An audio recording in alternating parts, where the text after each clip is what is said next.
حضور فرماتے ہیں، رب فرماتا ہے سورۃ فاتحہ آدھی میری ہے آدھی میرے بندے کی ہے۔ جب اس نے کہا الحمدللہ رب العالمین الرحمن الرحیم مالک یوم الدین ایاک نعبد و ایاک نستعین، جب یہاں تک وہ لفظ کہتا ہے تو یہ حصہ میرا تھا۔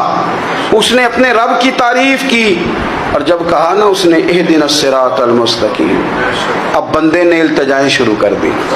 اس نے کہا کہ مالک بھی تو ہے، رحمان بھی تو ہے، رحیم بھی تو ہے، عبادت بھی تیری کرتے ہیں تو مدد بھی تو تجھی سے مانگنی ہے نا۔ اب مہربانی فرمانا اہدنا الصراط المستقیم، ہمیں سیدھا راستہ دکھا دے، صراط الذین انعمت علیہم، ان لوگوں کا راستہ دکھانا جن پر تو نے انعام کیا ہے، غیر المغضوب علیہم ولا الضالین، ان کے راستے پہ نہ چلانا جن پر تیرا غضب ہوا، جو گمراہ ہو گئے ان کے راستے۔ تو نماز میں جب ترجمے پر آپ کا غور ہوتا ہے تو